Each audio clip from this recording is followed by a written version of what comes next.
Good morning, Coachella Valley and Riverside. This is Jeff Harrison. I'm here with Mike Solomon. We're going to bring him on in a moment. He's in the green room just finishing up putting a little makeup on. He'll be ready to go in a second. But today we're going to talk about plumbing and really the dangers and of what happens in our plumbing system and also how to protect it. And you want to make sure to take copious notes, because as I was looking through some of the things, I'm like, oh my gosh, I didn't realize that. So make sure to do that. And if you have questions or comments, please put them in the comments section. I'll be behind the scenes and I'll be sending them over to Mike. This is a live show, so put them in there. If after the show you have a question, please put them in the comments and Mike will be there to answer them. Let's bring him on. Hey, Mike, how you doing this morning? Very good. Yourself? Good. Hey, as I was looking over your notes, I'm like, oh my gosh, there are some things on here that I'm probably guilty of that I just didn't know. You know, it's one of those things that it's almost like that's what your parents did. And I'm sure that's what their parents did. And so you just kind of keep doing it. It's like today, it seems like you're going to be able to kind of break the insanity.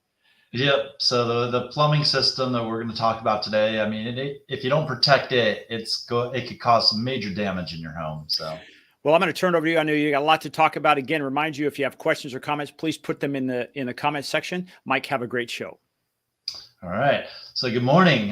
Today we're going to talk about protecting your home's plumbing system, essentially protecting your own home from plumbing leaks.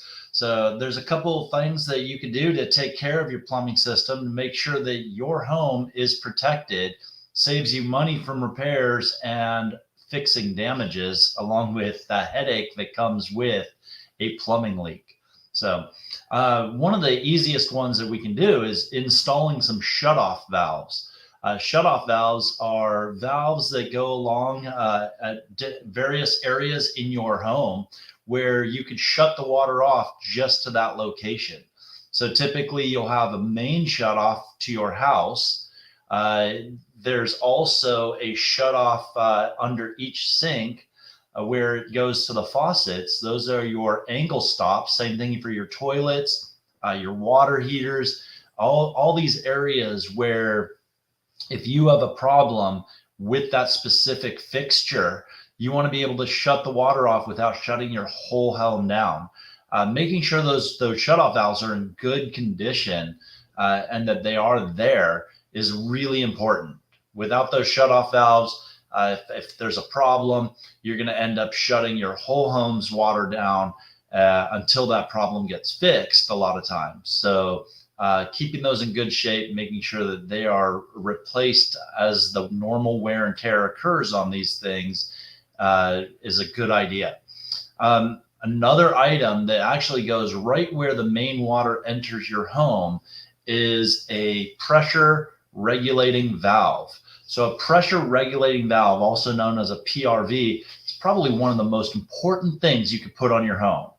It's going to make sure that your home's pressure does not exceed the recommended amount of pressure for your pipes and fixtures. We like to set our PRVs at around 80 to 85 pounds per square inch. That's 80 to 85 PSI, and maybe even a little bit less than that in some cases.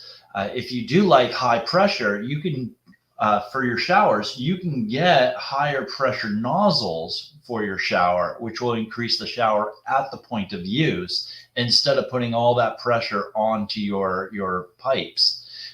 Pipes with a lot of pressure on them will actually stress those pipes out and can burst those pipes, causes fixtures to leak, causes your water heater to leak. So there's a lot of issues that come with high pressure. So you want to make sure your house has a pressure regulating valve and that it is working properly so your pressures are the right amount. Then there's water softeners. We can add water softeners to your home, and that'll actually soften the water as it comes in and goes through the pipes, because hard water will actually start to deteriorate your pipes. It starts to eat your pipes, starts to eat your fixtures. You could start to see signs of hard water on your fixtures. When you look at it, you'll see the calcified rims around your faucets, or your shower head will show that white calcified area of where your problems are occurring because of the harder water. Here in the desert, we actually have pretty hard water. We have a nice aquifer under the desert here in the Coachella Valley, but with that comes hard water. So putting a water softener on your home is not a bad idea. And you can also combine that with a water filtration system. So the water filtration system will filter out a lot of those sediments that are in our water to make sure that that's cleaned also. When we're at a home, we'll take the aerator, which is the screen that's often underneath a sink where the water comes out. You can unscrew that and you can look at that screen, which catches a lot of the stuff that's in our water. And homes that have hard water and don't have a proper filtration, you can look at that and you'll see actually little rocks, pebbles, things of calcium and buildup all over it. Sometimes it can be a green color. A lot of times it's a white color, but this filtration system will help filter out those, protecting your faucets, protecting your pipes, and all your fixtures.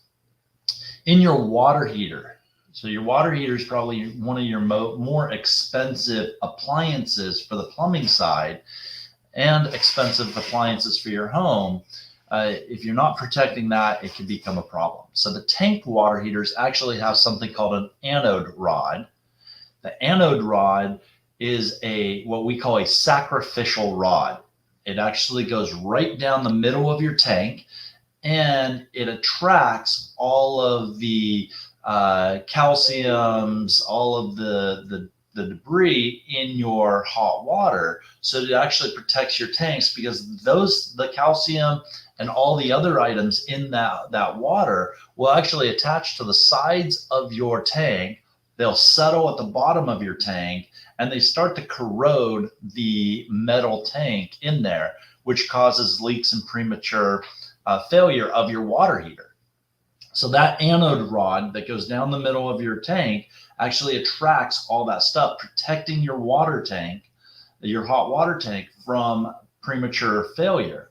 When we do a maintenance on it, we actually check that. We pull that anode rod out, and if we see that that's been deteriorated, then we want to replace that. So it's an easy replacement. It'll extend the life of your water heater, protecting your water system for much longer period of time with fresh anode rods. These anode rods last probably about 2 years or so, give or take. Depends on how hard your water is and how much stuff is in your water. But about every 2 years, you want to go through and you want to change your anode rod. So in colder climates, we don't have that as much here in the lower Coachella Valley. But when you get over to Big Bear or outside in some of our mountain areas, they actually get freezing weather.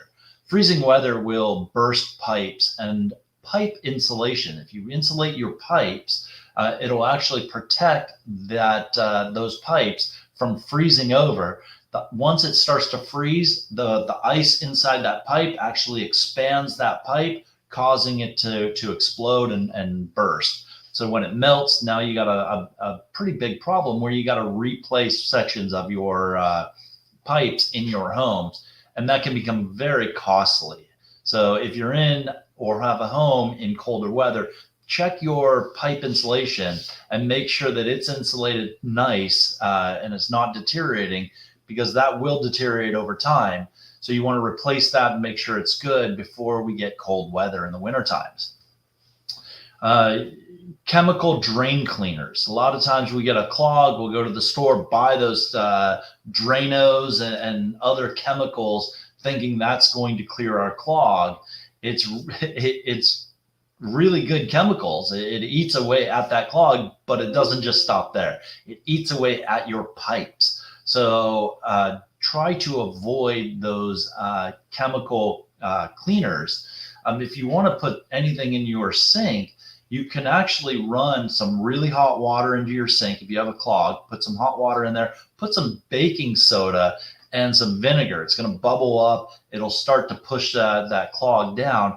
If it's a pretty loose clog that can be undone, it will eat away at that clog and go down. And it's a more natural way of cleaning a drain that is starting to clog up. If you need to unclog a drain, you may need to get a snake, but a snake basically takes that pipe that has a clog in it and it just punches a hole in it. So it doesn't really clean the pipe itself. We have something called a jetting system, so a jetter that will actually go in using high pressure water inside that drain. It'll actually clean that whole pipe, push everything down instead of just punching a hole into it, which is a temporary fix. So the jetting is a permanent fix if you have a pipe that is constantly clogging up. So, and then make sure that you're properly disposing of oils, grease, things like that. Don't pour it down the sink. So bacon grease is really sticky. So what we want to do with bacon grease is you want to pour it into some sort of container once it cools down. Don't pour it into your sink. And then when you do wash your pans, to protect your plumbing system from clogs that the bacon grease and other greases will cause, is use really hot water with soap. So extremely hot water with soap when you wash those pans, to allow that grease to actually get out of your pipes and away before it starts to become really sticky and solidify. So another practice that I recommend for everybody is an emergency preparedness. So just think about what happens. What do you do if a valve in a shower breaks and you can't turn that water off? How do you turn that water off? Know where your shutoff valves for each item are. So if you have under your sink, if there's a drip that's going on, or a steady stream from a faucet under your sink, you probably have a shutoff valve. Make sure that's operating properly, and you want to turn that off. Showers are a little more tricky because there's no shutoff valve for it. We actually had an emergency that came in this week where a lady was taking a shower in the morning, broke the shower valve, couldn't turn her shower off. Luckily, she knew where to turn the water off to her whole home.